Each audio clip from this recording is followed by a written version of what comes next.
Episode 260 of the Grip Strip Podcast, the World Travels edition of the Grip Strip Podcast. My name is Philip Matthew. I'm your host, coming off of a top 5 finish in my second endurance race on AC. Did one on my birthday back in January, a solo race there, but this time was with a teammate. Got a top 5 at the Glen.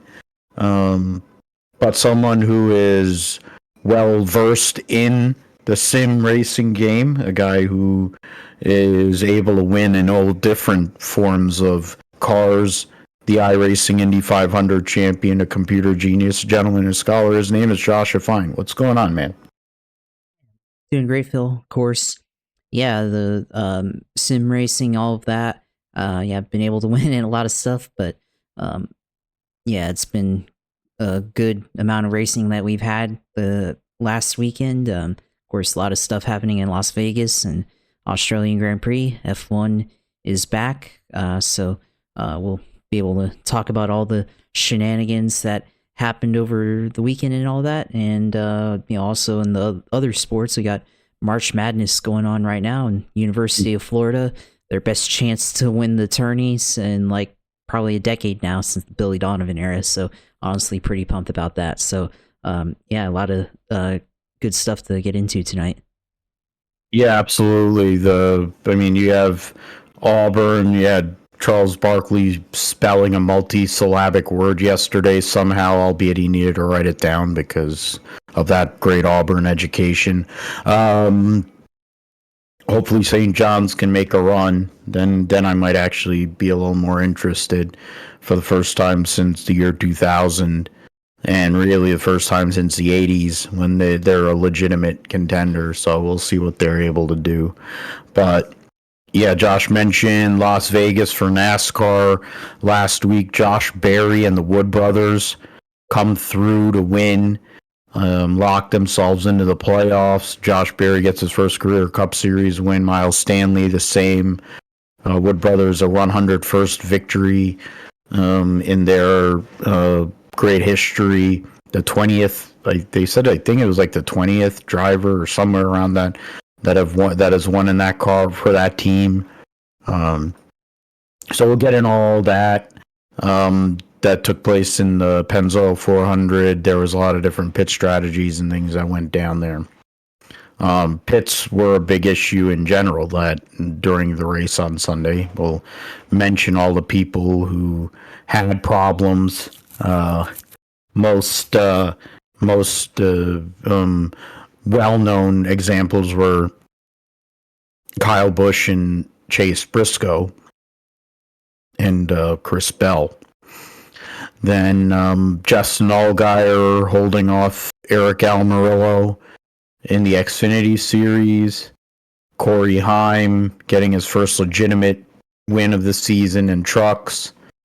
So that's more of the usual in those two series. Lando Norris started the 2025 Formula One season with a win from pole. Held off Fish Lips for the win. No matter how many full safety cars and wrecks by people, whether they were rookies or veterans, Norris was able to hold on. He actually got a decent start. There was a lot of mistakes being made. The traction was limited at best. They all started on inters instead of wets. So then Nunzio, one of the guys at Apex, was like, oh, if they had a tire that could go and handle the rain and this, and I'm like, well, yeah, but then that's what and all those engineering people think that the intermediates are better. And I'm like, well, when you see how many cars that got wrecked, I'm not so sure about that. We'll talk about those two and Woody getting on the podium, the Ferrari duo of Charles Leclerc and Sir Lewis Hamilton having cars that were possible to finish top 6 and finishing 9th and 10th because Ferrari is Ferrari. We'll go through the rookies Andrea Kimi Antonelli, the lone representative of the rookie pack that didn't have a disaster during the weekend last weekend. And then we'll get into the other news topics, including the passing of former team principal, car owner, and race-winning constructor, and overall great guy, great pundit, Eddie Jordan, passed away here last couple of days. GSP Roundup is busy, going over 12 hours of Sebring, F2 and F3 at Melbourne. The supercars are also at Melbourne. MotoGP and Moto2 in Argentina. And then we'll do previews for the Arizona Nationals NHRA Rally Kenya for the World Rally Championship. And F1 Academy comes back for 2025 with their first race at China. The Chinese Grand Prix will be on for the first time in I don't know how many years. So back-to-back races on at a freaking ridiculous time of night. So I'm not going to watch it. I'll watch the replay if I have a reason to.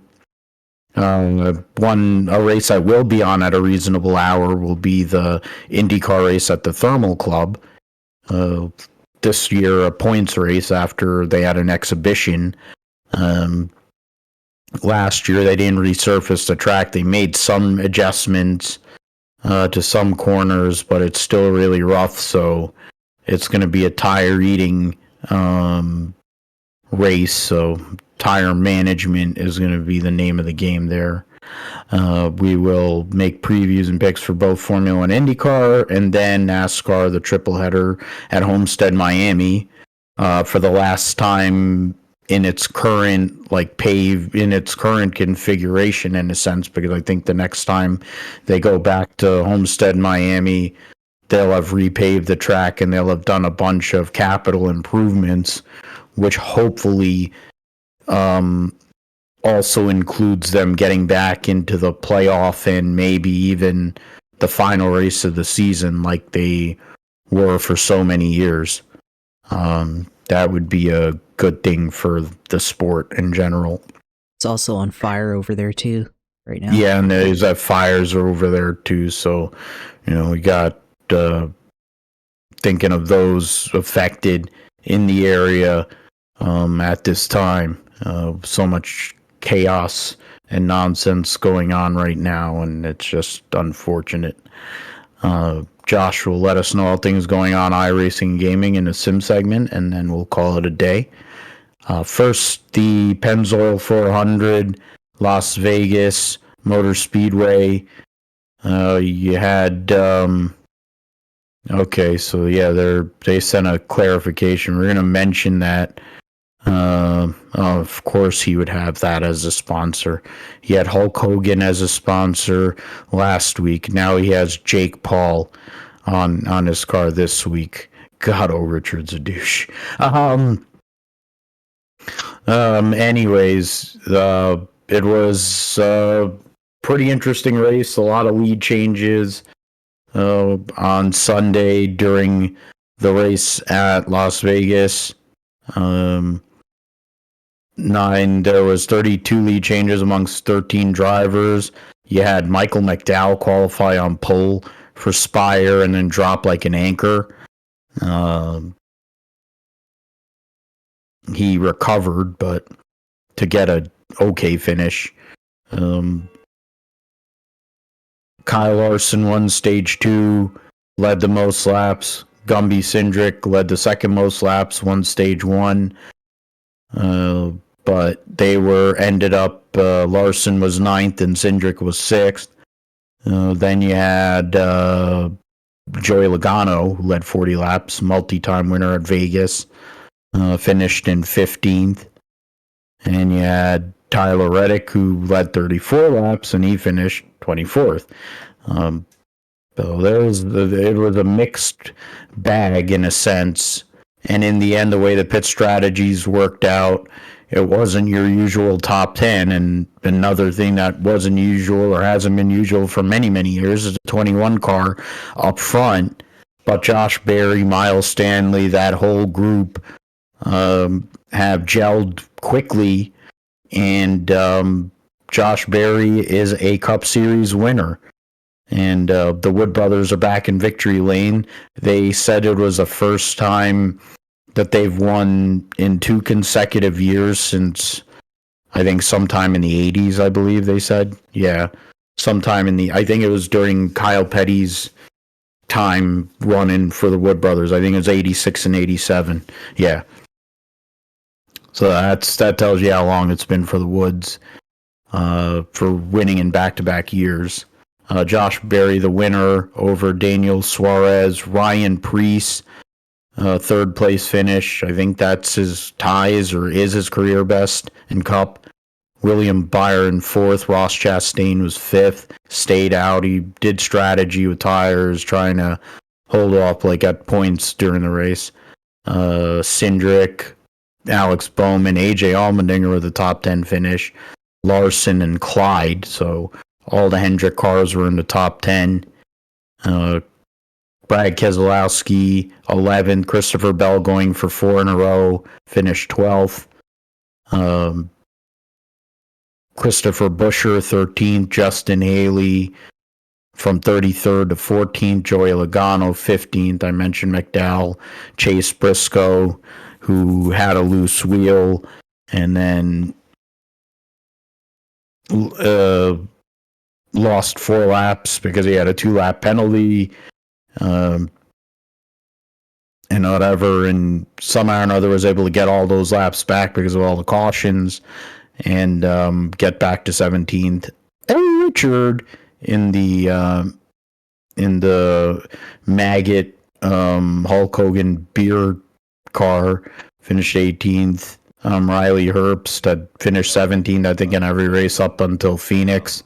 Finished 19th this week, and John Hunter Nemechek rounding out your top 20. 26 cars were on the lead lap. Tyler Reddick was 24th. Denny Hamlin 25th. They announced a new sponsor here the last couple of days. So Bubba Wallace ran way better than 28th, but ended up there. Carson Ozavar scored stage points in both stages, but ended up 2 laps down in 30th.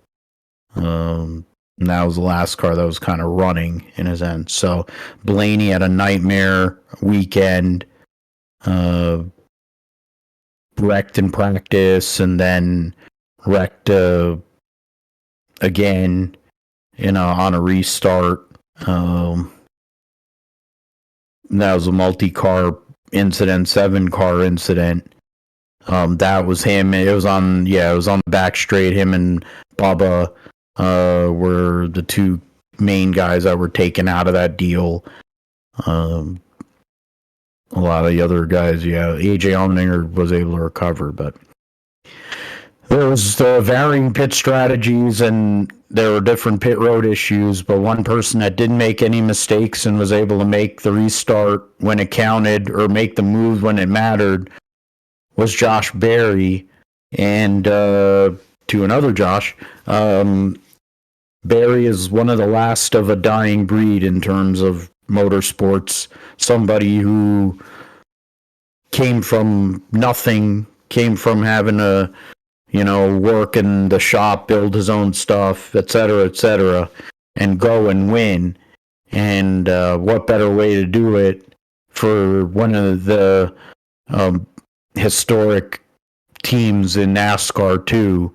It's probably the best driver they've had since Blaney, and it might be the best setup of their situation at the Wood brothers, other than Blaney, since probably going back to the 80s when they were still a factor on a regular basis, Josh. But Josh Berry going in, getting forward a victory, huge deal for him, huge deal for the Wood brothers and Penske, that whole affiliation. Not what I thought was going to happen. Hendrick was up there, but in the end, the Woods go and get the dub. And John Wood probably drank a lot of beer in the process. Yeah, it was great to see a driver like that, like Josh Berry, come out and win this race. Which people been saying, this 21 car, it's not been great, right? The last couple of years ran by Harrison Burton, just hadn't really performed all that well, and they replaced him with Josh Berry, and they've been running pretty well this season. They were in contention at Atlanta, right? They had opportunities there. They ran well at Phoenix, and now they come out here and win on an intermediate track, which we haven't really seen this type of win from the Wood brothers in a really long time.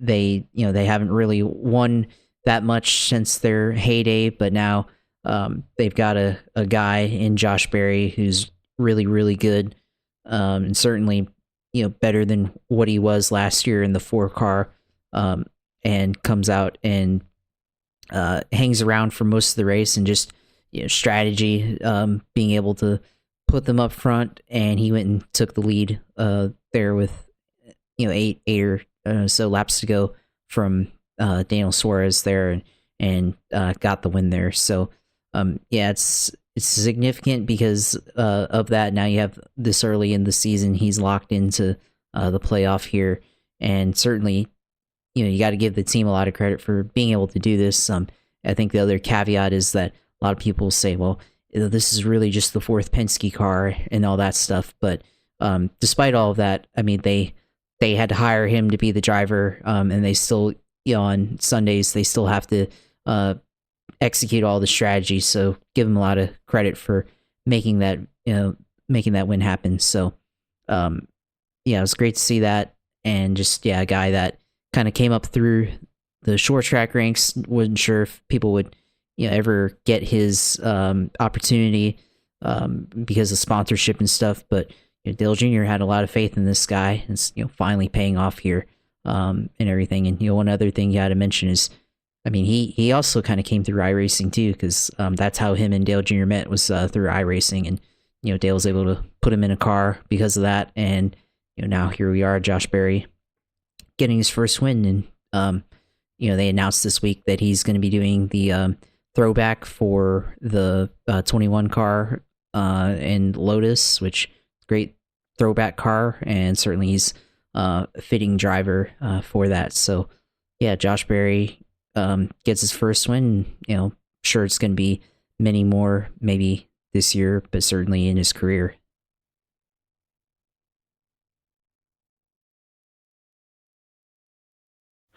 Yeah, hopefully it's the first of many, and I think because they've won so early in the year, it's entirely possible that this won't be the first one, because he ran so well at Phoenix, ran well at Atlanta, one of his best performances on a drafting track that I can remember, and he drove for Junior too, so that tells you. And then these last 3 weeks, they've been really, really fast, so good momentum as we go and head into the Easter break these next few weeks. For Josh Berry, opportunities. Martinsville, of course, one of his best racetracks, period. You add the fact that it's a home game for the Woods, could be a big opportunity there too. So, I mean, the other main story was the pit road issues, whether it was the tires, loose wheels, the tire issues, at least with SVG, he had huge multiple tire issues. Just having to get off a pit road, the strategy, they were running out of tires because they had so many cautions. A lot of stuff went on. Chase Briscoe's team left rear loose. He gets penalized. Kyle Busch's team did the same thing. Christopher Bell was going to leave pit road with a loose wheel, and Adam Stevens told him to go and pit, and then the 19 team actually pitted or went and tightened the wheels for the 20 bunch, so he just went to tail end of the longest line, and that's the penalty. They made an amendment of sorts to the rule. They're not going to change the rule or outlaw another teammate, going and tightening a wheel, because it's a safety issue to have loose wheels.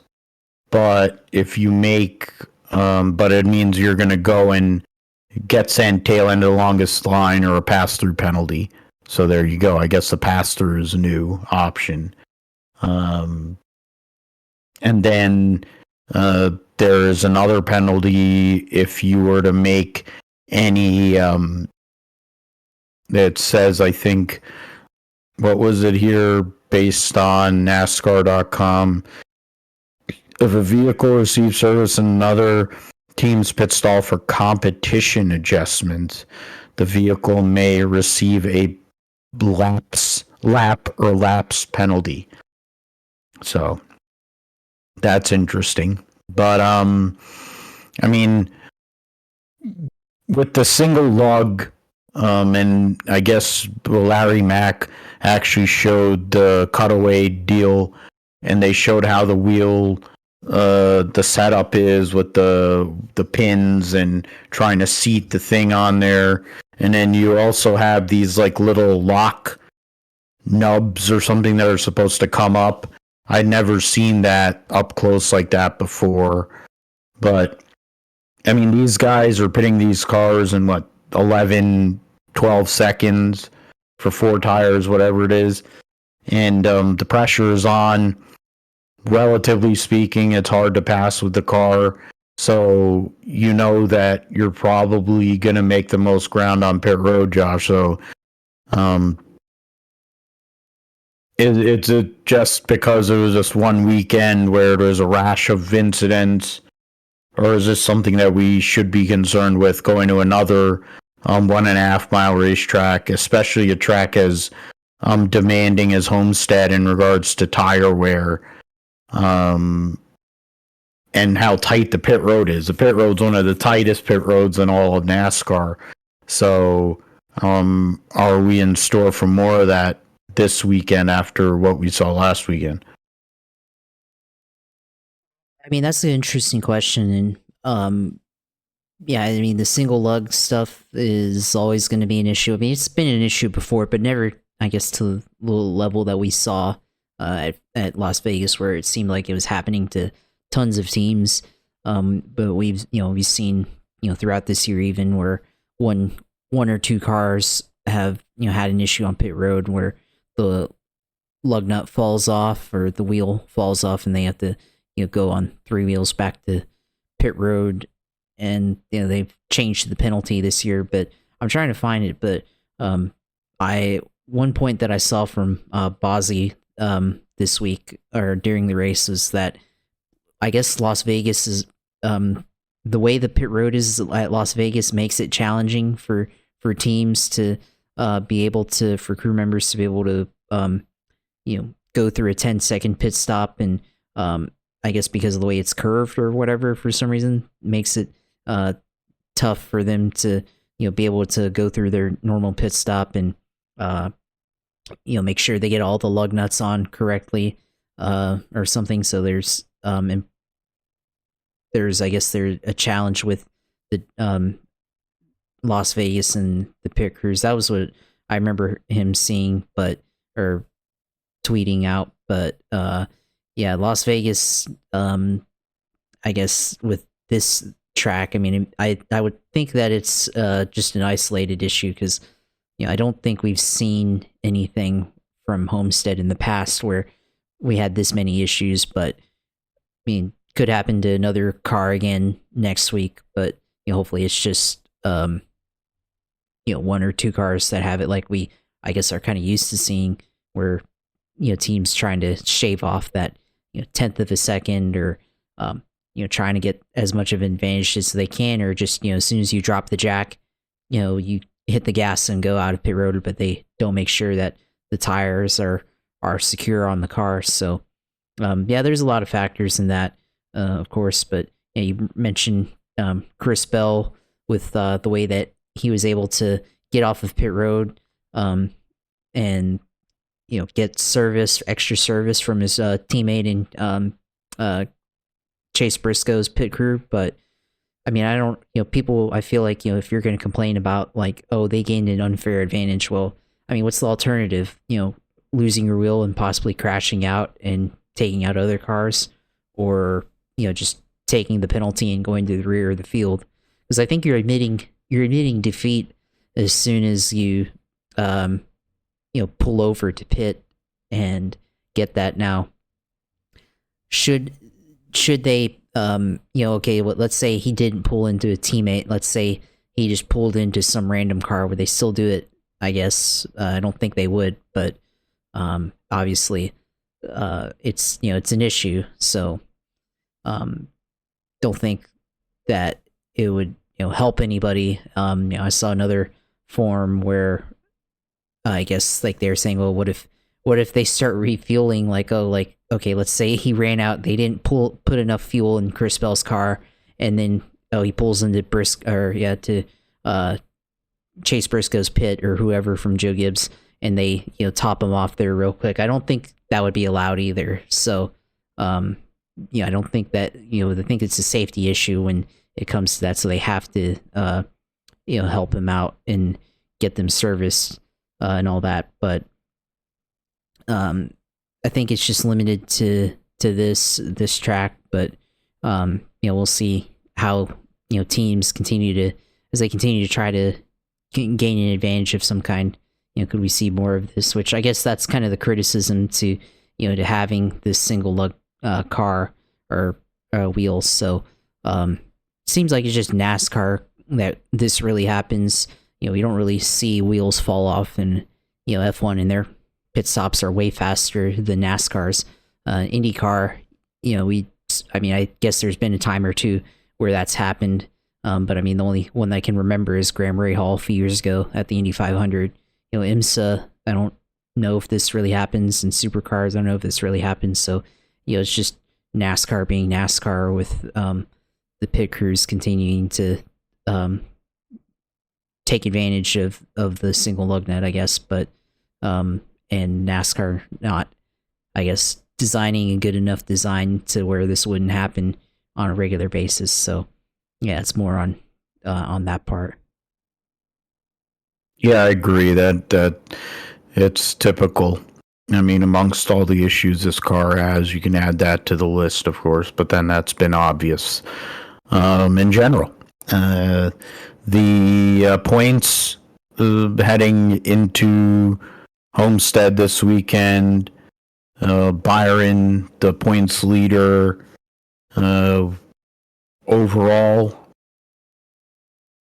and then he's got a 29-point lead on Christopher Bell, who of course leads the playoff standings with his 3 wins and 16 playoff points.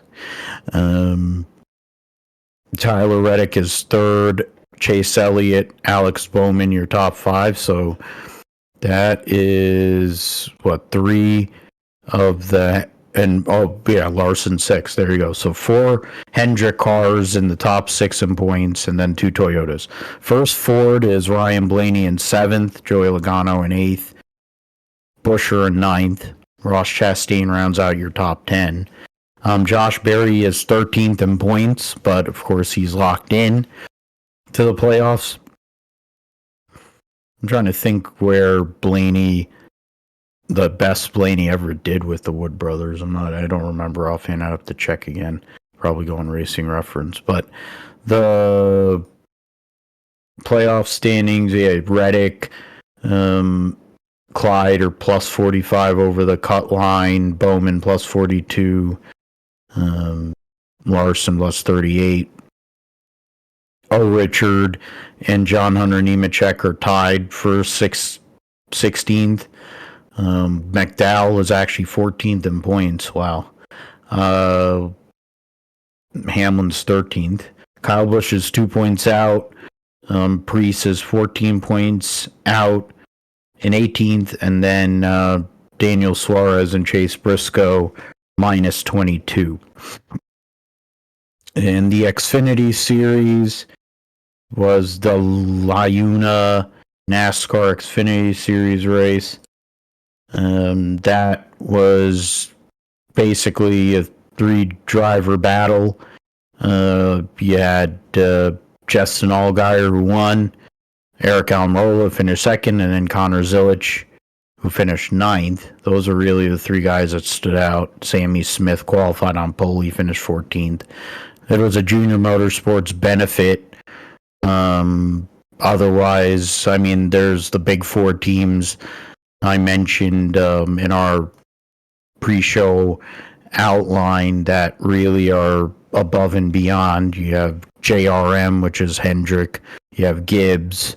You have RCR, and you have Haas factory team. The only driver that wasn't a representative of one of those teams is Harrison Burton, and I think Harrison Burton's team gets help from HFT anyways.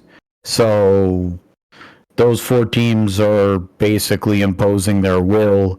You have the likes of Colleague Racing are outside the top 10 with Dye in 12th and Eckes in 13th. Then you have some of these other guys, some of the smaller teams, Sam Hunt Racing, and Big Rashid, amongst others. But yeah, Allgaier, Almirola, Jesse Love, Austin Hill, Sam Mayer, your top 5, Buckshot Jones, Ryan Sieg, Harrison Burton, Connor Zilisch, Shelton Creed, your top 10. Kyle Sieg actually got an 11th place finish. Wow, that's something. There was only 9 cars on the lead lap at the end of the race, so yeah, I mean, there was 3 cautions for 18 laps. There was only 1 caution for cause, and it was early, right at the start of the race, involving Parker Retzlaff and William Sawalich. Other than that incident, it was just the stage cautions, and then they ran the rest of the race under green. So it was the last 102 laps of the race ran under green. So, and basically after that first caution, which was the shortest caution, they did 6 laps under. They do 6 laps under yellow for stage breaks, which is ridiculous, but. Yeah, Allgaier gets a win. No surprise. He's been running really well. Probably should have won at Phoenix last week or whatever, a couple weeks ago, whatever it is. But goes and gets the dub this time. Puts himself in prime position early in the season for a title defense, and beats Eric Almirola, who's running basically the Mark Martin type schedule, which is the majority of the season, but not every race. And he's got a win and a second place so far.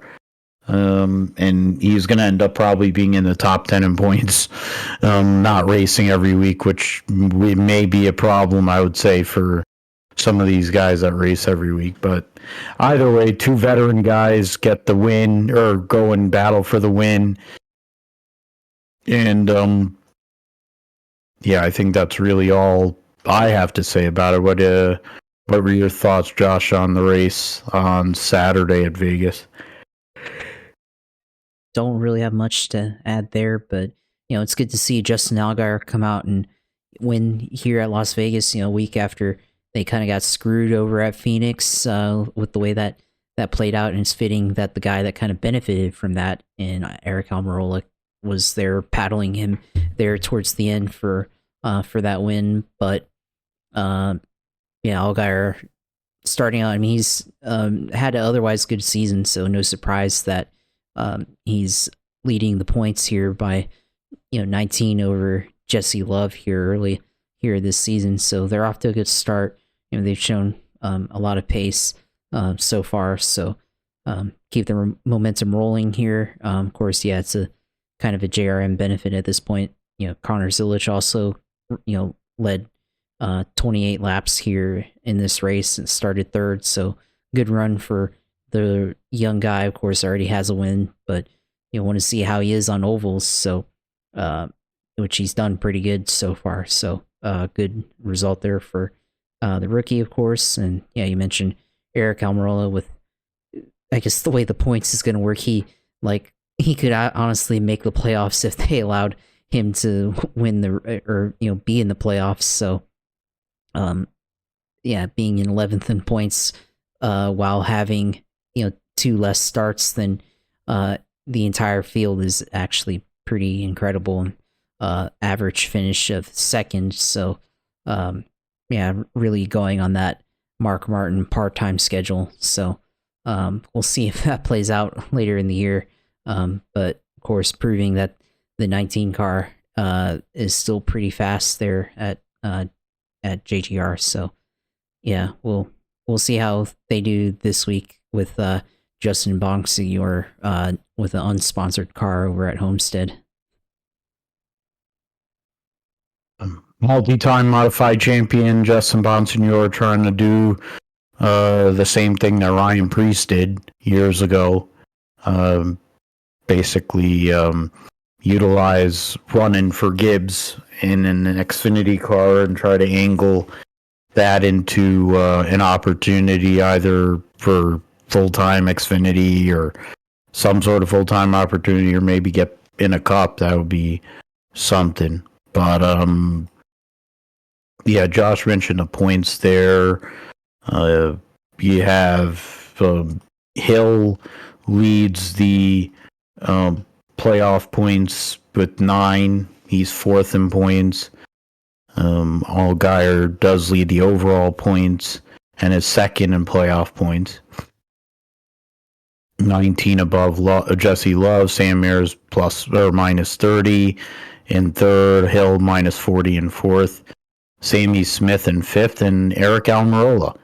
3 races, average finish of 2nd, like Josh said, and he is in 6th. So I'm sure that it'll change a little bit as the season goes on, but you have Creed, Taylor Gray, Connor Zilich, Ryan C., Christian Eckes rounding out your top 12. Christian Eckes, and you have Jeb Burton and Harrison Burton in. Carson Quapple minus 5, Brandon Jones minus 9, and then Nick Sanchez, Daniel Dye minus 16 early.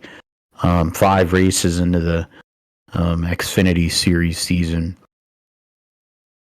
Jeremy Clements is going to run a Martinsville hot dog scheme on his car at Martinsville, so that'll be something. Retina surgeon Patrick Staropoli will race at Martinsville for Sam Hunt. He beat Chase Briscoe in a reality TV NASCAR competition, the Peak Stock Car Dream Challenge. Yeah, and was able to get a ride with Bill McAnally back in the day. But he's a licensed physician, so he does more important things in racing in that sense. The Truck Series Eco Save 200 saw Corey Heim get the win. He led the most laps. Ankrum started 2nd, won Stage 2, led the 2nd most laps. Ty Majeski won Stage 1.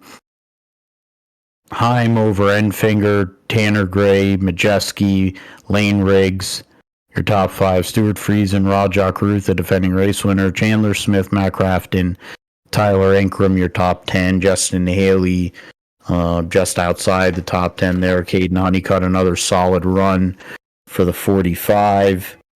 Daniel Hemrick there, 13th. Corey Day qualified on pole but ended up 27th. And Jake Garcia was started 3rd. He ended up 26th. So I mean, Heim gets the victory. 21 lead changes in this race for amongst 12 drivers. And a red flag after stage 2 for 20 minutes. Then there's a couple of wrecks in the last 15 laps, or around from lap 85 all the way to lap 100. There's 2 cautions. But otherwise, a relatively clean race. There's precip going on, but they had rain delays and stuff there. So, but Corey Heim, for I don't know how many years in a row, been the favorite or one of the favorites to win. He wins a lot of races in the regular season, puts himself in a position, but when the playoffs come along, he usually falls apart. But at least for one day, he proved once again why Tricon and that 11 team is going to be hard to beat when the playoffs start, Josh. Yeah, they're really hard to beat, though, and one of the reasons why is because the way that they set up their car. Corey Heim, of course, didn't qualify all that great. Started in 16th, mid-pack there, but the way that they set up the Tricon cars, for at least for Corey Heim, is I guess they really put a lot more emphasis on downforce in race setup, and I think a lot of these teams that qualify up front set up kind of more for speed, and Heim's just able to go out and drive pretty well, and it handles all nicely. So he's been able to dominate a lot of these races by having a good handling car, and we saw that towards the end of the race there. I think Grant Enfinger had a chance there at the end, but wasn't really ever able to close in to him, get close enough to make a real challenge there at the end of the race there. So yeah, continuing to be a good year for Corey Heim, and maybe this year he won't fall out of the playoffs or fall apart. So definitely a good learning experience for him, and considering the fact that he's a cup guy, or going to be a cup guy at some point, with probably 2311 in the driving school or driving partnership that they have with him, development with him. That's definitely something to learn from. But yeah, a lot of these guys raced well. Of course, Lane Riggs continuing to have a good start to the year. Raja, we thought would be a factor in this race, still had a fairly solid top 10 finish. Justin Haley in a start here finished 11th, so that was good.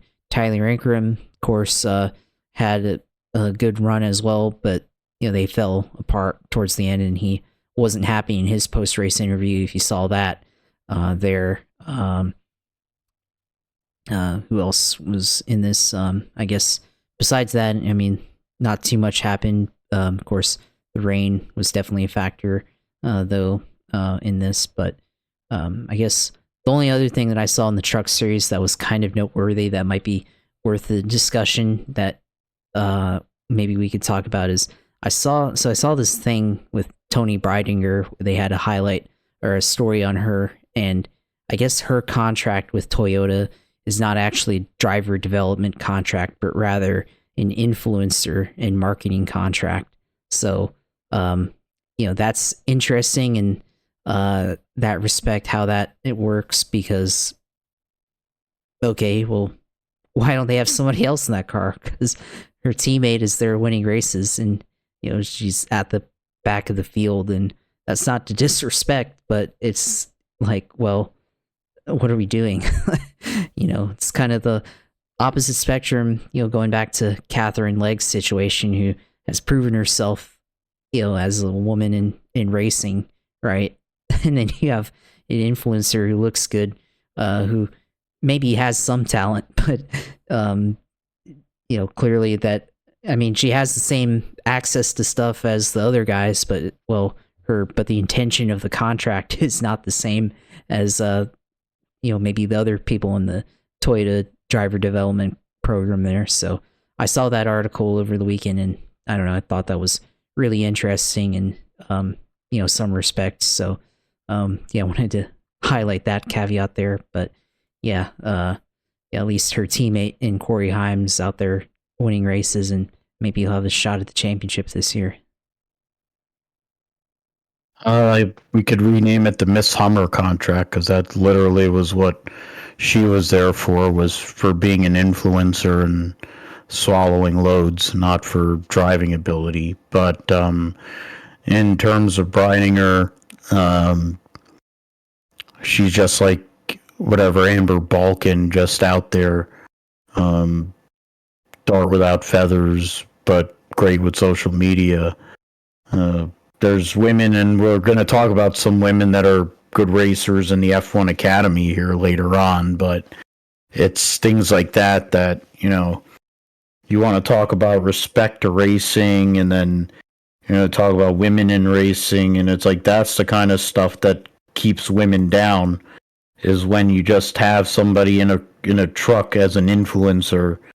I mean, basically their excuse probably would be, well, you have a 40-something-year-old washed-up actor driving, but then the point is he's driving for one of the crappiest teams in the series. So is he really hurting anybody? Is having Malcolm in the middle driving for Josh Rayum really hurting anybody?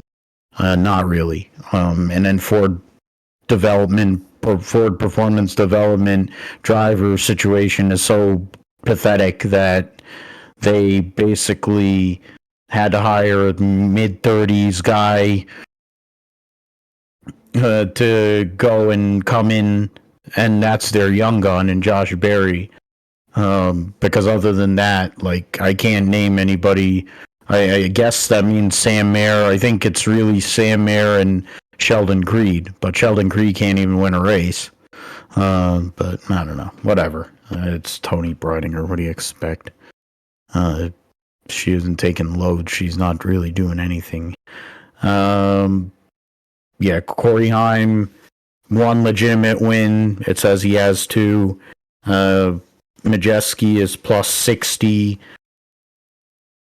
over the cut. He leads the overall points by 5 over Corey Heim right now. Enfinger and Chandler Smith, 3rd and 4th.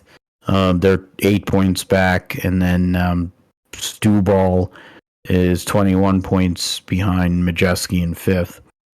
Rhodes, Ankrum, Gio Ruggiero, Daniel Hemrick, Tanner Gray round out the top 10.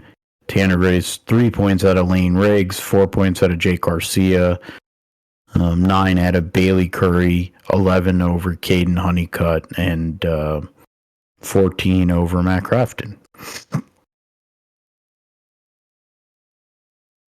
And just to prove a point, Frankie Muniz is actually 20th in points. He's only 2 points behind Matt Mills. Raja Karuth with the good finish went from 30th to 18th. Probably needs another good run like that at Homestead, and then he might get back into the mix points-wise for the back into the top 10.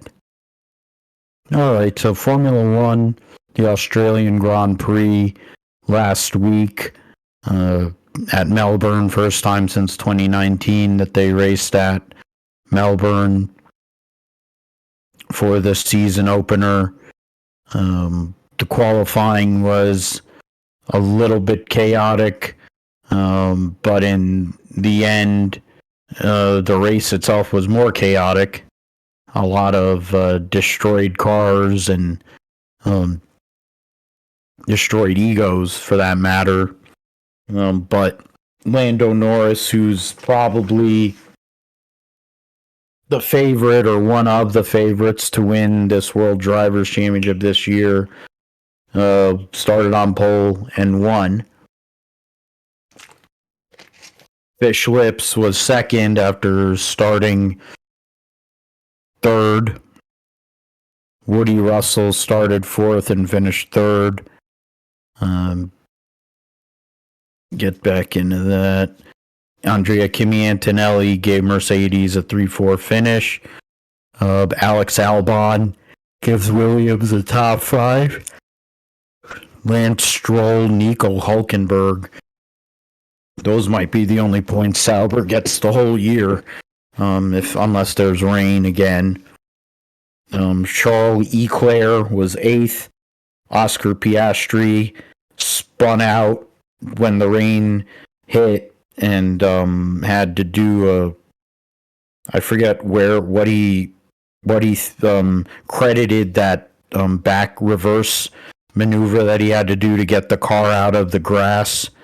I forget what he was doing. I read it somewhere earlier this week as where he learned how to do that. I think it was a Grand Tour or something, some sort of stunt. And then Lewis Hamilton rounding out your top 10 in his Ferrari debut. There were, 6 cars that DNF'd. Carlos Sainz crashed. Liam Lawson had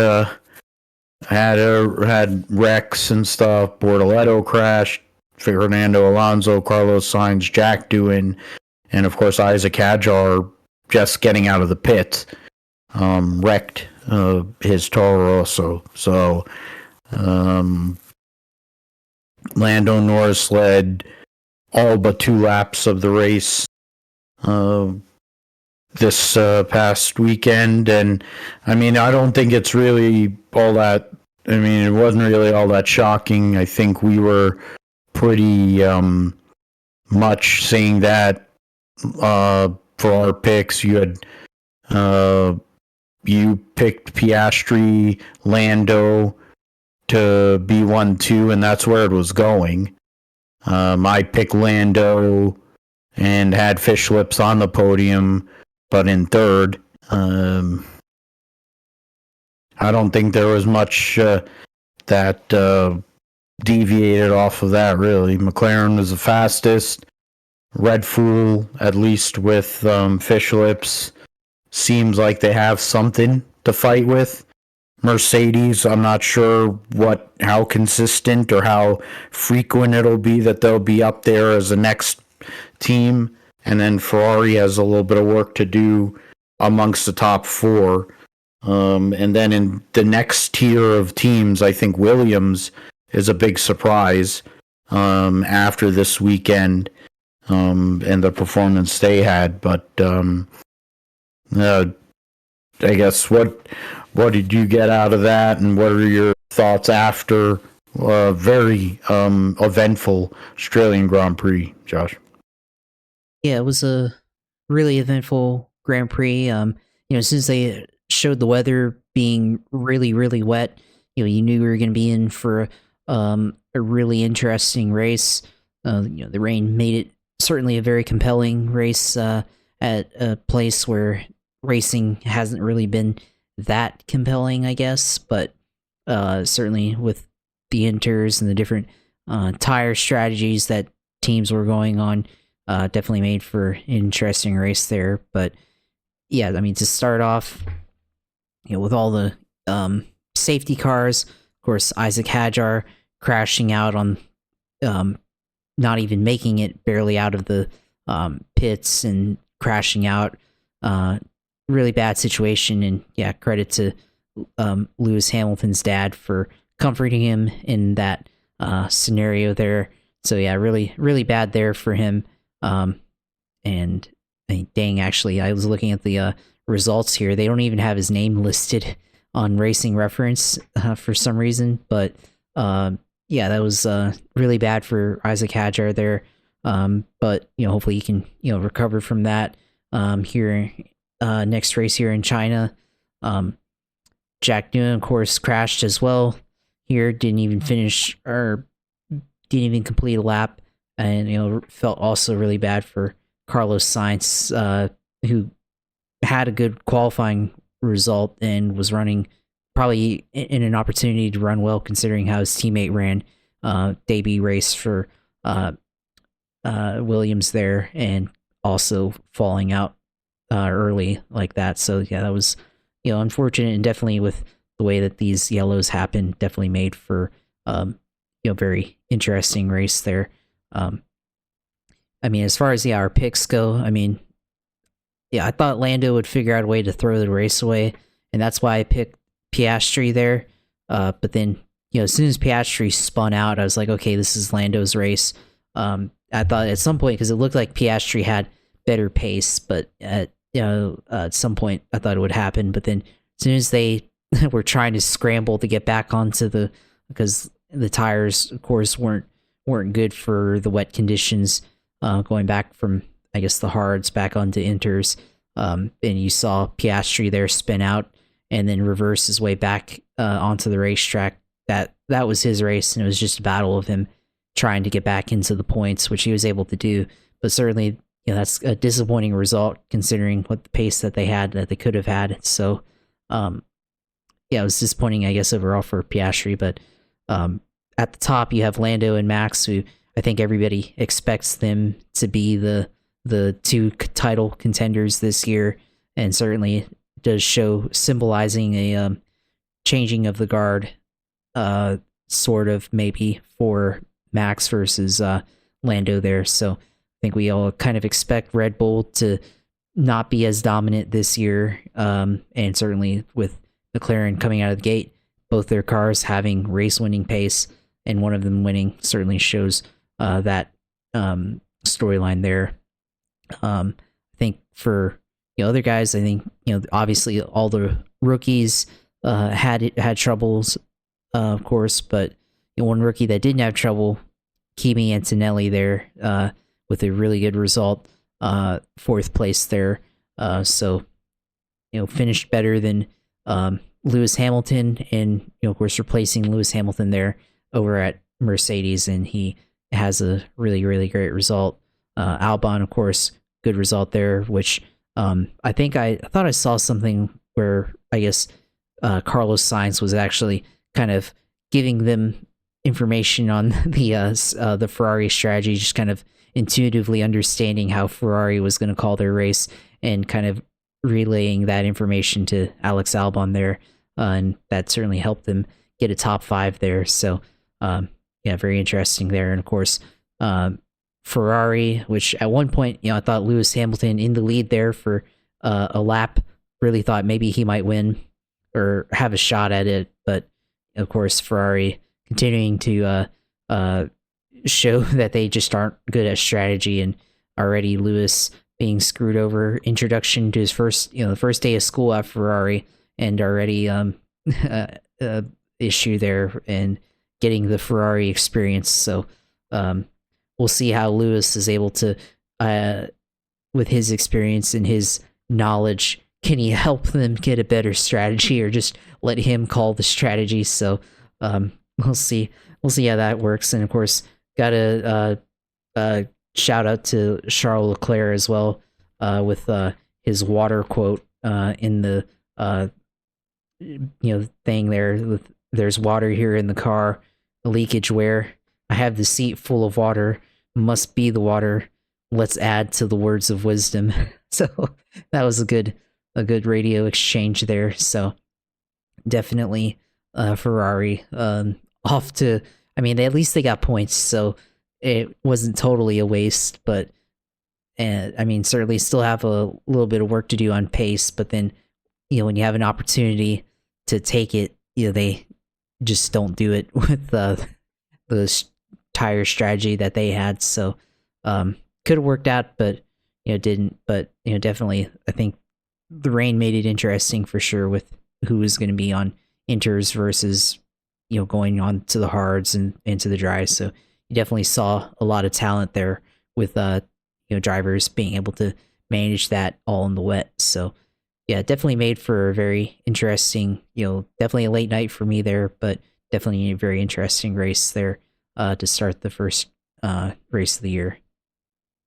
Yeah, definitely. And I mean, that I was thinking about that cartoon that they always have, the F1 on F1.com or on their YouTube, where they make the whatever stick figure cartoons based on all the quotes. So we already have one candidate with the Charles Leclerc quote. Then you also have Lewis saying you said it wasn't going to rain, or you said that the rain wasn't going to be that hard for that long. And there was that quote that he had and him cursing. So that'll be another one. There's going to be a lot of content just from this race alone, I think. And this is only the first race of the year. So they'll be in China this coming weekend for the first time in a few years at Shanghai Circuit. The points, there's no fastest lap point anymore. The constructors standings heading into the Chinese Grand Prix, McLaren and Mercedes factory tied with 27 points.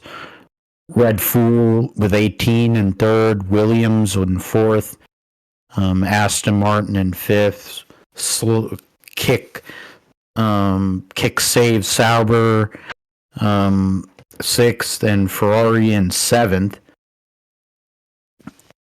Alpine, Toro Rosso, and Haas, no points. So that'll be interesting to watch, especially with Alpine and Haas and Sauber as the season goes on for the bottom of the barrel there.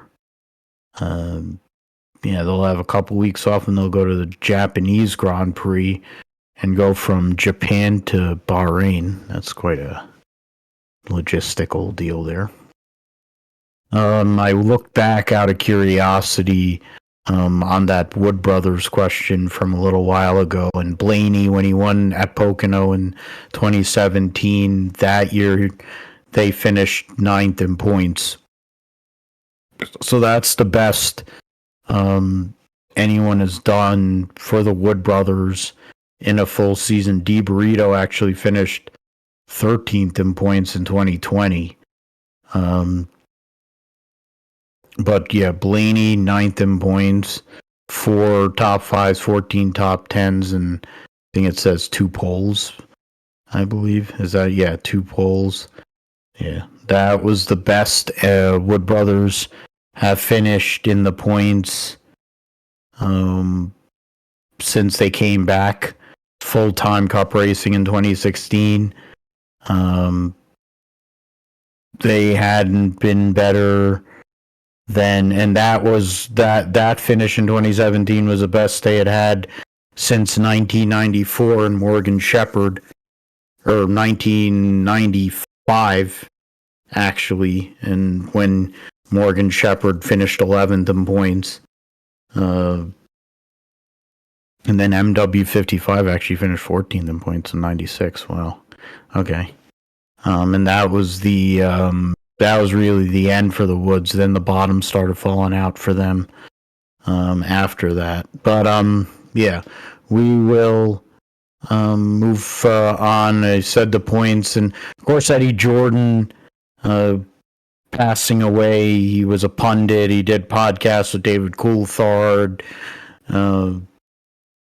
He was a team principal, won Formula One races with Damon Hill, Heinz-Harald Frentzen, Giancarlo Fisichella, amongst that was, and he gave a lot of opportunities to young drivers. Rubens Barrichello made his F1 debut with Jordan. You had a certain M. Schumacher make his debut for Jordan in 1991. Plenty of other guys that were able to get opportunities there. Narain Karthikeyan, well, that wasn't Jordan anymore. There's the, I think they were named Midland team at that point. But, Heinz-Harald Frentzen and Eddie Jordan, that was the best that the team they had. That was a Benson and Hedges days.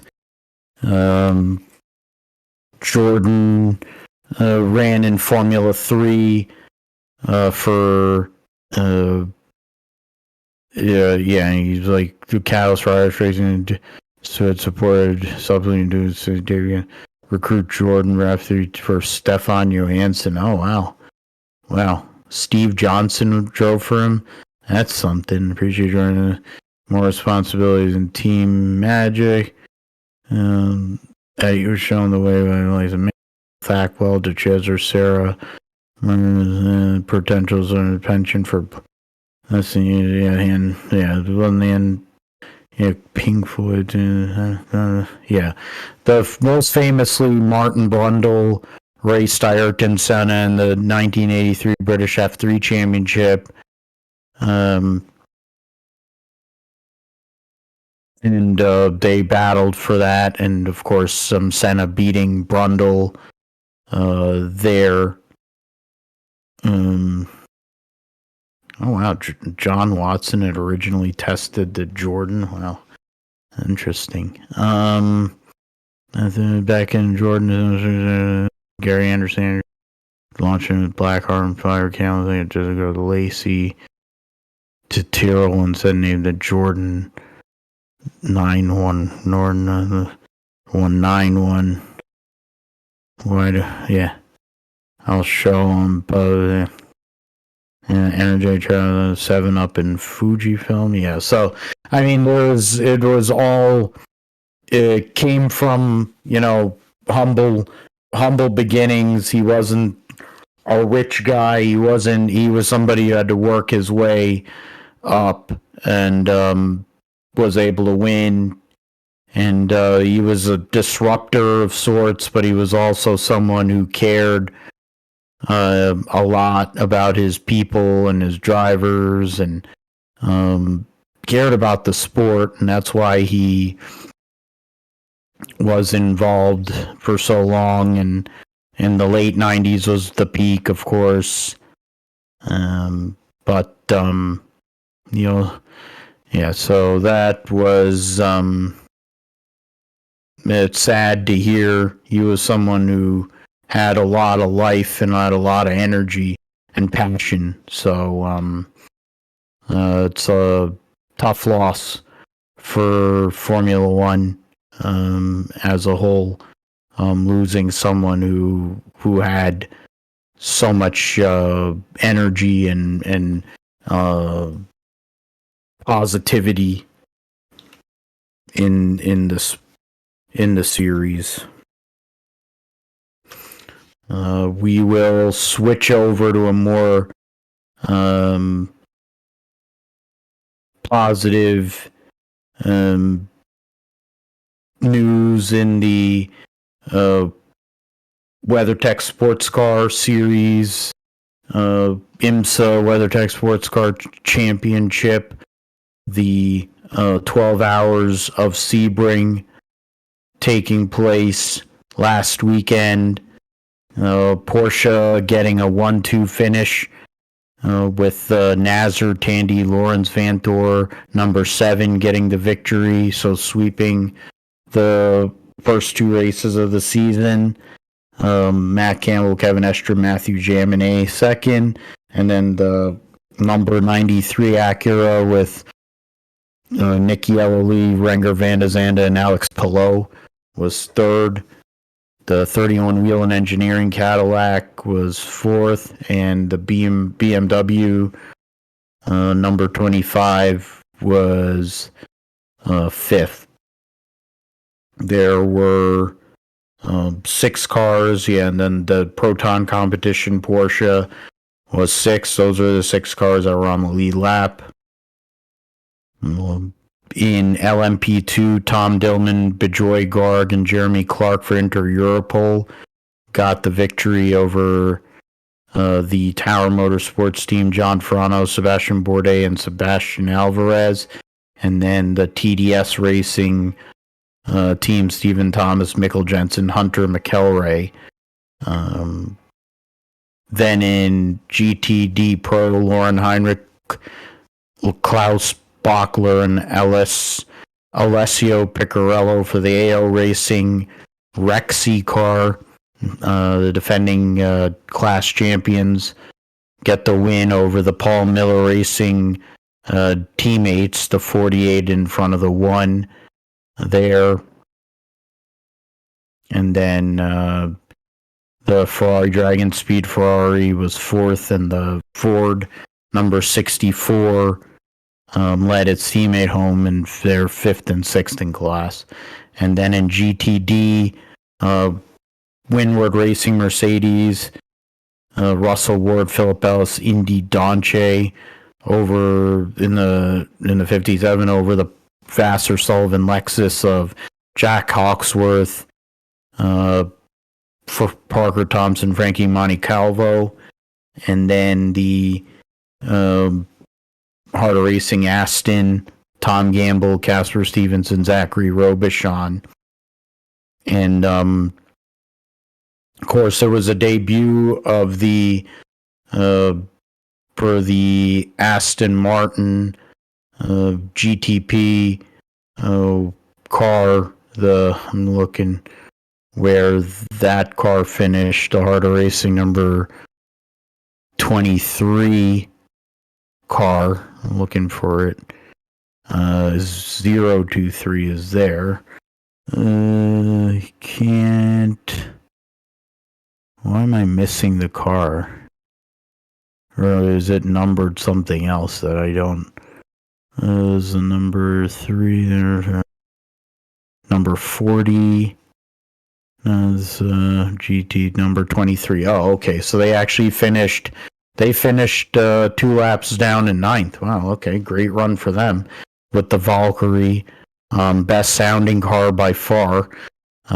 Cool looking as well. So good debut for them in the IMSA series after they debuted in the World Endurance Championship the week before. The next race will be Long Beach in a few weeks, in 3 weeks' time. The FIA Formula 2 and Formula 3 series raced this past weekend to start their 2025 series. The results in Melbourne saw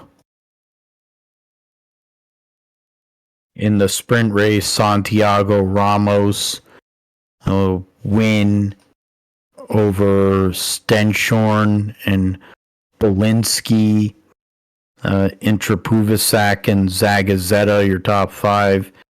I'm forgetting which drivers are American drivers. Oh yeah, Ucheku or Jock. I can't even pronounce his goddamn name. Yeah, Charlie Verts wrecked. No, Rosenberg. Yeah. So they need to. It'd be better if they would put like their national flags on next to their names here. But yeah, that was a sprint race, and then in the feature race, Rafael Camara for Trident gets the victory over Stromstead, his teammate, and Niall for Van Amersfoort. I think that race was in the wet, so it made it even more treacherous. In Formula 2, they canceled the feature race. Oh, okay. So Joshua Dirksen gets the victory for AIX in the Melbourne Sprint.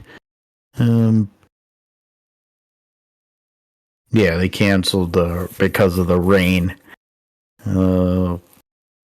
Dirksen over Luca Fornaroli, Luke Browning, your podium. You had Sebastian Montoya was in 6th. And look through, Kushmaini was 16th.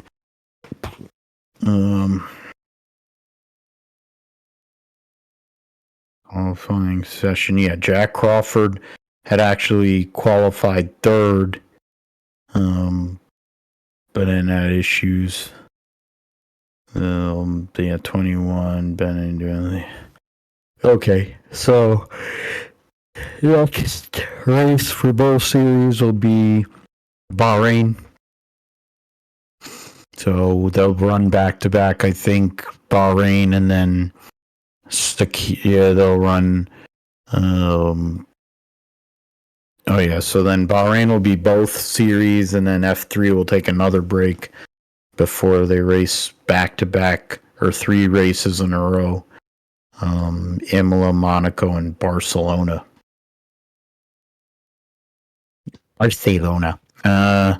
Then supercars were at Melbourne last week.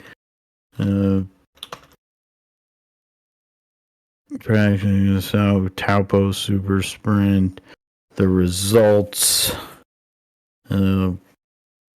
at the season results. The Cam Waters swept the weekend at the Sydney 500 in Melbourne. Brock Feeney got the win in race 1. Race 2 was Cameron Hill, and defending champion Will Brown was the winner in race 3.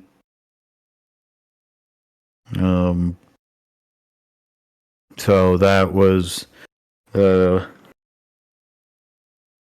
then the point standings heading into the Taupo Super 440, the Red Bull Ampol Racing number 1, Will Brown, your points leader by 7 over Cam Waters. Brock Feeney is in third. Chaz Mostert and Brody Kostecki rounding out your top 5. Equal split, 5 Fords and 5 Camaros in the top 10 in points early in this season. The MotoGP, Moto2, Marc Marquez has had a great start to his Ducati factory career, with 2 wins in the regular races and in winning also the sprints. Brother Alex was second, Franco Morbidelli third, Pecco Bagnaia fourth, Fabio Di Gianantonio was fifth, giving Ducatis a top 5. The first non-Ducati was the Castrol Honda Johan Zarco, the Red Bull KTM teammates, then the 2 HRC Hondas of Joan Mir and Luca Marini were 9th and 10th.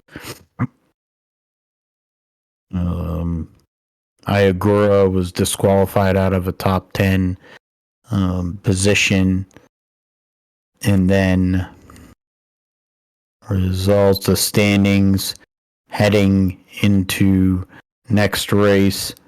Marc Marquez, 16 points ahead of his brother. And then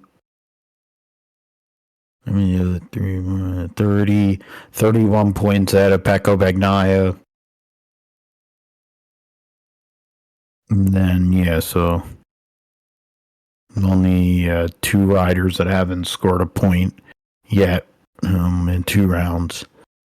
Then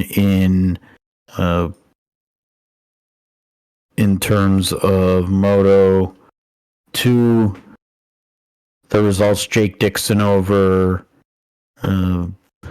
Manuel Gonzalez and Celestino Vietti. Marcos Ramirez for American Racing was 5th.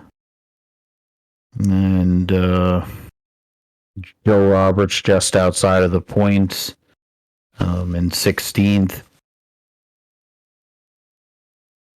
So the standings heading into the next race. Manuel Gonzalez has 11-point lead on Jake Dixon. 12 on Aaron Canet. Marcos Ramirez is 4th. And Senna Agus in 5th. Joe Roberts is the first of a few riders that doesn't have any points. One of 3 or 9 riders that don't have any points. So we'll see if he can change that at the next round. NHRA Arizona Nationals coming up. They're going to run the Too Fast, Too Tasty challenge. You have Pro Mods there. The passing of Bernie Federley, who was one of the tuners for John Force for so many years. Great mind that worked with Austin Coyle there. I'm trying to see who David and then schedule. So at the Arizona Nationals, no Pro Stock Motorcycle. They'll have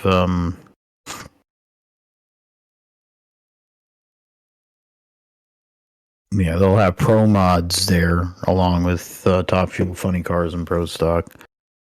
They'll race back-to-back weekends. They'll race at Firebird and then race the Lucas Oil Winter Nationals, even though it's spring. There. That was after one race, so we'll get into who is where after 2 races. Accordingly, then WRC Rally Kenya.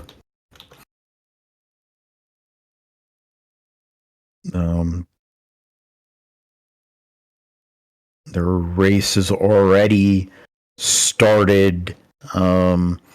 At 2 stages in, Tanak leads his teammate Takamoto Katsuda by 2.4 seconds. Gregoire Munster 2.6. Cali Rovanpera 4th. Alfred Evans in 5th.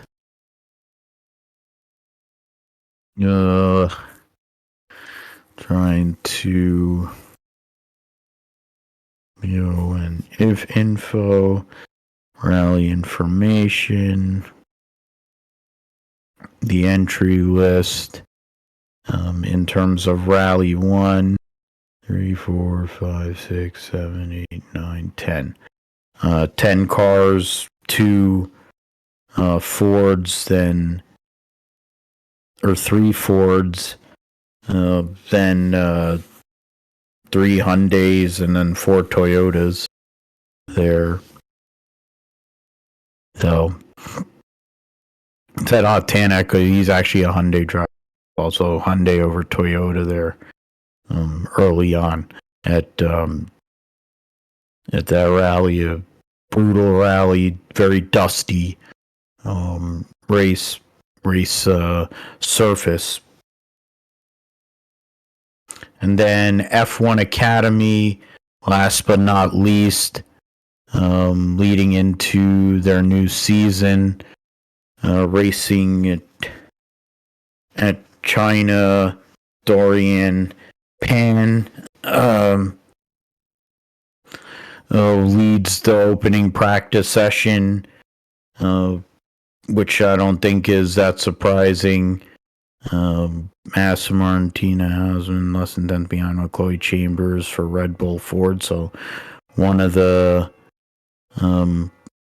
American drivers, of course, going and doing well in that practice there. Nicole Havdra is a Canadian. She's driving for High Tech.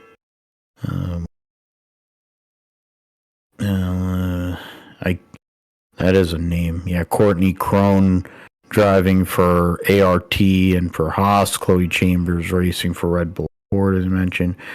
Raffaele Ferreira driving for Toro Rosso and Campos.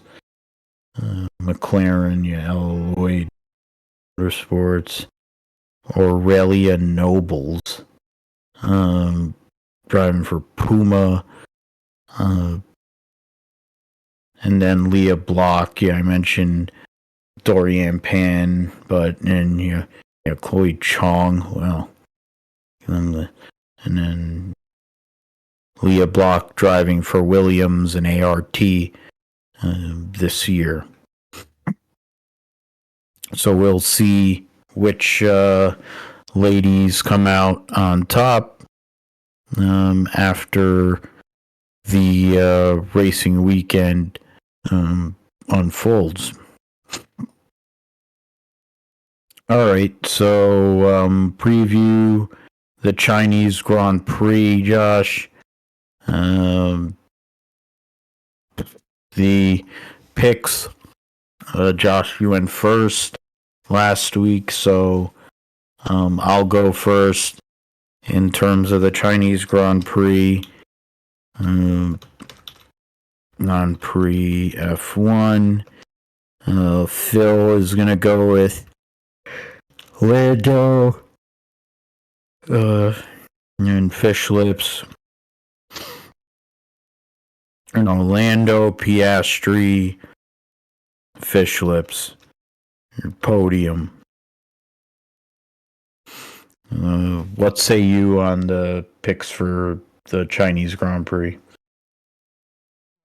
I'm just gonna flip Piastri and Lando and go with Fish Lips, so it's gonna be pretty standard here. So Piastri, Lando, and then Fish Lips. All right, so that's the only adjustment there. Josh goes Piastri, Lando, Fish Lips. And would be dry this weekend, I think, so we might get a better read on overall pace from some of these teams after a wet and chaotic Australian Grand Prix. In IndyCar, they ran at Thermal Club last year. Now they're running for points this race. They have a decent break after this weekend before they go to Long Beach. So last opportunity, you're going to get to see them for a while. The track is very rough and abrasive, hard to pass. So it's going to be interesting to see how it all lines up. For me, for IndyCar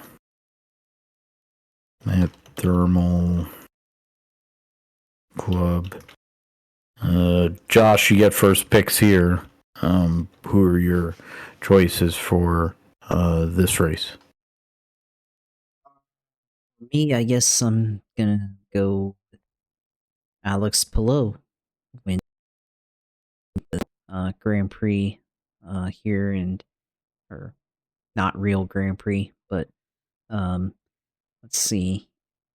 In my wild card, Robert Schwartzman. Why not?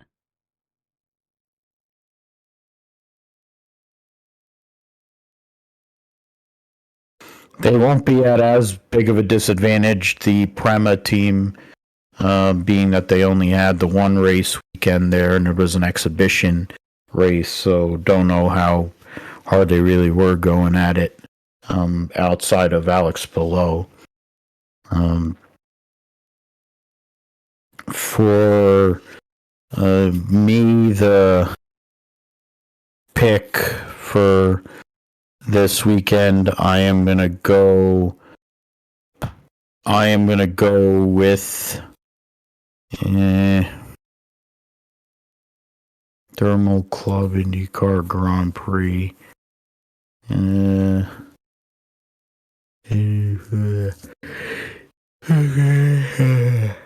through the list here.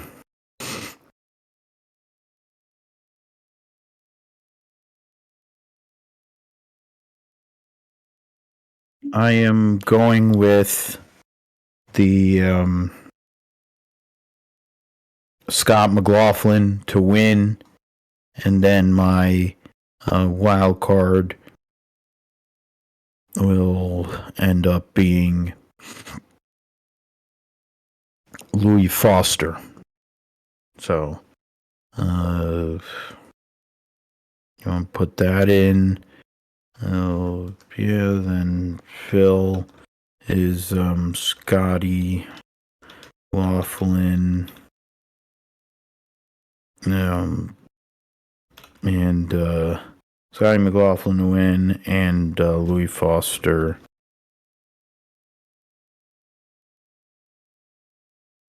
there. So that's Formula One and IndyCar. We will move to NASCAR, the Truck Series, racing at Homestead. They have a short field for the Baptist Health 200. So they debuted there. So there's 34 for 34, so nobody is going home this weekend.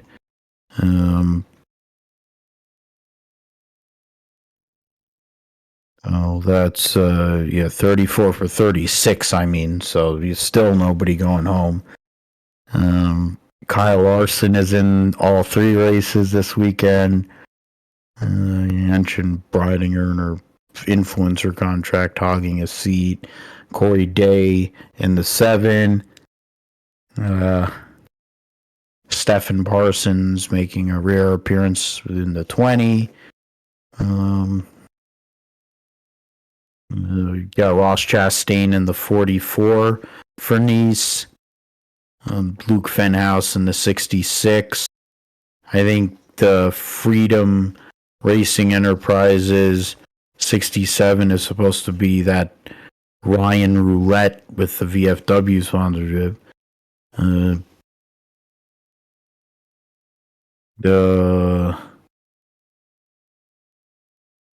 then Rajah Carew, of course. So that so I'll go first with the trucks. I'm gonna go Ty Majeski. This is his kind of track. Kind of set up for sure. Go Ty Majeski to win. And then my wild card this weekend will be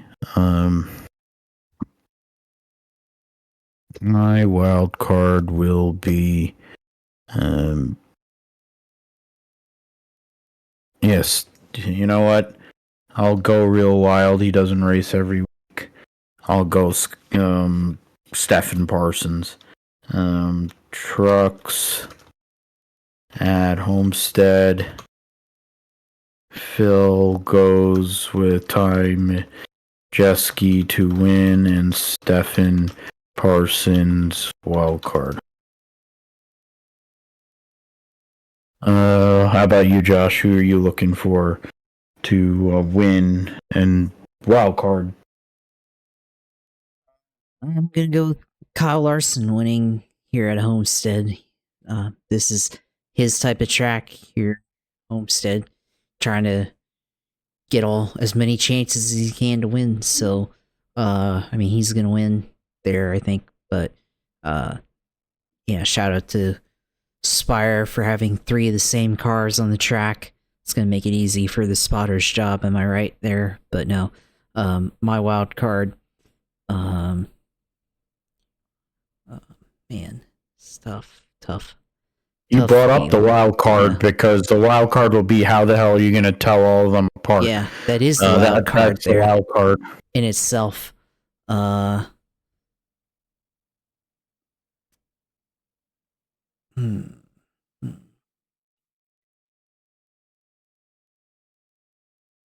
I'm gonna go with. I will go with Frankie Muniz. Why not? That was where I was going. If I hadn't picked Stefan Parsons, I was going Frankie Muniz probably. So Yeah. Frankie Muniz, wild card. We will do Xfinity next. Probably has a chance to be the best of the three races. We'll see. The Hard Rock 339 cars, 38 spots. So one car will go home. You got Alex Labay in the 07. And you got Garrett Smithley. I think he's full time. Kyle Larson, the 17. Justin Bonsignor in the 19. Corey Hyman at 24 for Sam Hunt. 35. It doesn't say anybody listed still. Then you got Brad Perez trying to make the race in the 45. Mason Maggio 53. Leland Honeyman for the Cope team. Dawson Cram for Mike Harmon. Myatt Snyder for DGM. And Jesse Awuji's team. Oh, Josh, you get first dibs on this one. Are you going to continue the Kyle Larson? Is he going to win the triple? Is he going to get all three like another Kyle used to do? I mean, this is probably going to be the this is his best chance because I think this car probably drives more according to his style. Yeah, I'll go with Kyle in this series. Also, I'm gonna go with that. And that means, I guess, for me, for my wild card, you know what? I will go with Myatt Snyder here in the 3091 with Treetop as their sponsor. All right, so Myatt Snyder runs limited races these days. So it'd be a good run if you were to get something out of it. I will actually I'll take a regular. I picked Creed last week. That didn't work out. But I'm going to go with a Haas Factory team driver. I'm going to go with Sam Mayer to get the victory. Homestead's one of the better tracks for that organization in general. I mean, that also seems kind of borderline, but can't really pick the other one there. My wild card for this race will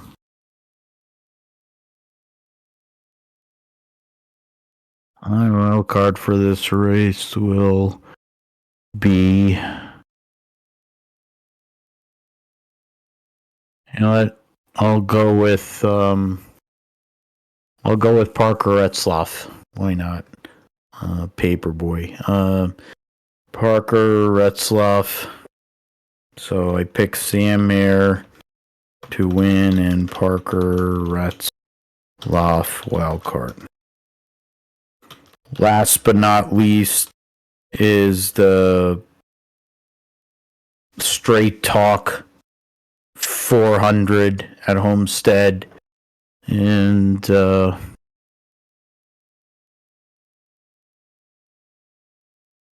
entry list 37 for 40. JJ Ailey in the NY Racing 44. Mention their new sponsor for Denny Hamlin. It'll be Progressive Insurance. running the majority or at least half the season for Denny Hamlin on the 11.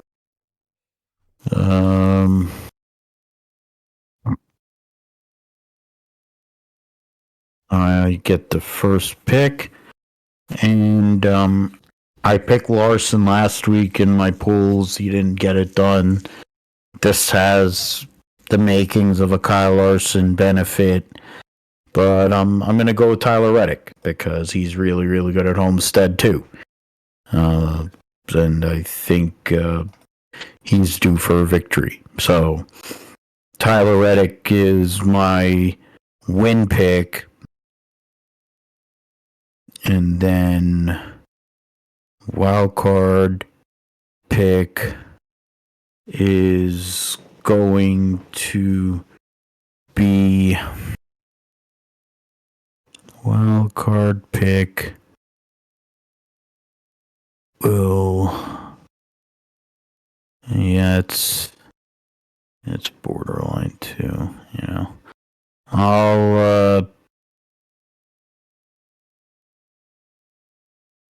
I'll go with damn it. This is a hard one actually. You know what? I'll just go with Zane Smith.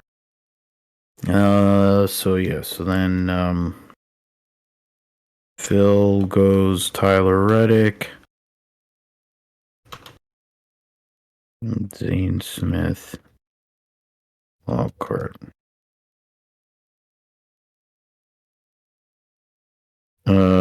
Josh, you get the last choice here in regards to Cup. I left it open for you for Kyle Larson to get the triple. Will he get the triple?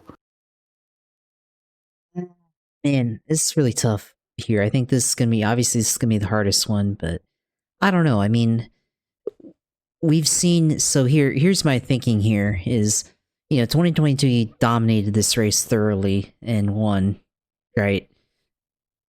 2023, chasing down Blaney, ran into the tires on pit road. And then last year, again, chasing down Blaney and, spun out with about, I don't know, like 8 or 10 to go there and, wrecked out. So I don't know. This is really tough. So I'm going to go against it actually here. I'm going to say that, Ryan Blaney, I think he's got to turn his season around. He's had a bunch of good runs that just haven't turned out well for him. So I'm going to say that Ryan Blaney goes and wins here at Homestead. And then my wild card, I'll go with Hocevar. I think he's a good track. He can get a good result in.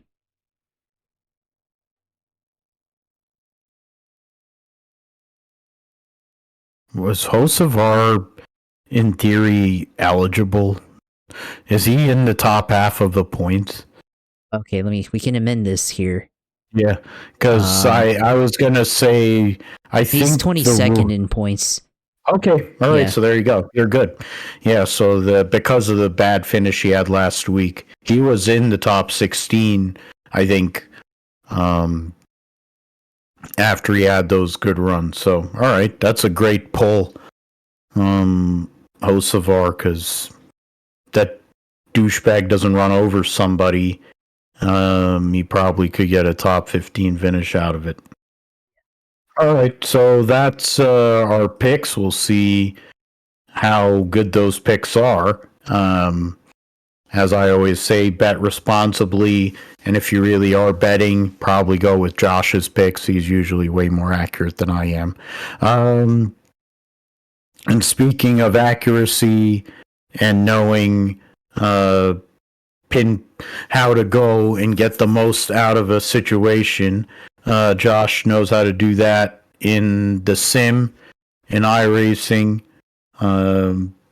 And it's time for your sim segment. So take it away, man. Of course, now that iRacing Season 2 here on the line, now available which curious to see, Phil, how whenever you run at your sim place, how that works out over there at Apex with Season 2 now on iRacing, because, of course, ARCA with the Chevrolet SS, Ford Mustang, and Toyota Camry, the Gen 6 car basically available there on iRacing, so that's the big change. Of course, GTP prototypes, we talked about this already with the change in the tire format there, make it harder to get up to temperature. But I think one of the bigger changes is actually in the lighting system here with the graphics. And I've seen it this week because I ran Homestead once. Didn't do all that well right now, but Homestead and other tracks that have a sunset, they've changed the rendering on it. If you have HDR rendering enabled on the graphics settings on iRacing, you get the actual what the sun should look like in real life. So very bright, hard to see, hard to look at. Going down turn 3 and 4, going down the front straight at Homestead. So just like in real life, real bright. But of course, iRacing doesn't have tear-offs, so it's definitely really hard to see right now if you have that setting turned on. So I tried that, and I've heard that you can turn that off. So I might turn that off for now until they come up with a fix, if anything. But it is as realistic as it is in real life with how bright the sun is. Late in the day, sunset down in South Florida and other places, like saw a picture Darlington with that. Sebring, of course, another track with a great sunset like that as well. So might have to tune that down a little bit for me, but it's there if you want it, and it definitely makes it a challenge to get off on the right line on corner exit, corner entry at Homestead there. So definitely that's going to be an interesting challenge, I guess, for that. And then for iRacing, my results, ran a couple of ARCA races, see how that ARCA car is, and like I was telling you earlier, it's the fixed setup race. It's a bit tight overall, but it's probably true, like you said, better be tight than to be loose. Definitely tire management is key. No cautions. So if the field gets separated, you really got to manage your tires to have a chance there at the end. Finished like 5th and then 11th in my 2 attempts so far this week. It also seems like they're, at least on oval, even if I guess what seemed like a kind of a hard hit on the wall, but nothing too hard, you do get points on that now. So I got to be a little bit more careful. I'm not slapping doing a little tank slapper there on the wall, which I guess in Cup, I'd probably just knock the toe link out again. So maybe that's a good point there on iRacing's end on that. Let's see what else is on the table this week. Of course, Homestead at for all 3 series, of course. So I tried the Truck Series. That's what I was looking at for now. The IndyCar Fixed Oval Series, Texas Motor Speedway there. ARCA Menards at Charlotte. IndyCar, I guess other IndyCar series still at not Homestead, but Texas. Trying to see where the other Legends car is, but I can't find it. Oh well. On the roadside, let's see. On the roadside, you've got sports cars there. GT3 at Red Bull Ring, Mazda MX-5 at Osler Lisbon, Toyota GR86 at Limerock Park, Ferrari GT3s at Sebring, BMW M2. We were talking about that series offline beforehand, and yeah, I haven't tried that one yet. I don't know if I will. That one's also at Osler. Osler's been production car. Slavin. Osher Slavin. I cannot say that. Osher Slavin. So thank you. Portland, new track, Portland on their sports car challenge. That's C-Class series on their multi-class. Ferrari GT3 at Sebring, like I said. IMSA. So Sebring on iRacing, the 12 hours Sebring is this weekend. If you're participating in that, let's see what else. Open wheel side. Open wheel. That Formula 4 at Portland on there. Formula Fords at Oulton Park on the Foster Circuit. Formula B Super Formula at Suzuka. Formula V at Oulton Park. The other Formula Ford 1600 series at Caldwell Park. IndyCar at the Open IndyCar series is at Auto Club this week, so that might be interesting. Dallara Formula 3 or Formula C Dallara F3 at Watkins Glen also. So yeah, plenty of action now. Yeah, definitely with iRacing Season 2 underway for 2025. Definitely a lot of updates coming, and potentially more later throughout the year, but definitely graphics being updated. They're slowly rolling out the graphics update. I know they made a lot of changes to the lighting. They made a lot of tech refreshes for the tracks that they have on there. So definitely, it's going to be an interesting season. Definitely got to adjust to the sunlight, especially in sunset with the brightness on there. So got that. I think that's all. I mean, I think they've come out with some more updates for NASCAR 25. I think just more stuff for career mode. Still want to see what it looks like in gameplay, so they haven't released that yet. So hopefully they show more gameplay, but I can't imagine it's any different than what iRacing already has. So we'll see how that goes. But yeah, probably might do a Homestead race or two later. That'll probably stream. So maybe in the Xfinity car or in the Cup car or something like that. So we'll see. Probably an ARCA race too. That one's definitely kind of interesting there. But yeah, as always, stream at Twitch TV/usailor2. Of course, Twitter at JP Huffine, and of course this YouTube page at Gripship Podcast.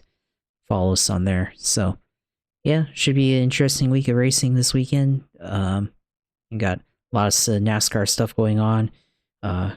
Who watches Formula 1 at 3 a.m.? Well, maybe if you're a degenerate race fan like we are, but maybe not Phil, but maybe me, but probably not. So we'll see how that goes this weekend for sure. I know I won't be watching for multiple reasons. One of them is I have to be somewhere early in the morning, so not that early, but later on in the morning, because going on a little excursion in the morning. So I won't be watching that Formula One race. But if you are, then I figure the Grid Talk people will be part asleep. of the Grid Talk people, like George Howson and them. They probably will be. So if you really want to get all their in-depth and clean, professional-ish coverage, I'm definitely more professional than I am, I'll say that, but it's fine. This is fun for us here. You can find me. I wrote it down instead of being a douche. I actually wrote it down for once. So yeah, you can find us, of course, the Gripster Podcast YouTube page, which Josh manages with the video feed. The audio feed will go on my YouTube GSP1428. You can also find the Gripster Podcast at philipgmatthew.com. My Instagram and Blue Sky handles are PGMGSP28. And then my Twitter is PGMatthew28. That is it for episode 260. We'll be back next week for episode 261. Might have a guest interview, sim racing person, possibly. We'll see. But either way, we'll talk about everything that happened at Homestead, Thermal Club, Shanghai, and everything else that went on in the world of racing, sports, and whatever else comes to mind.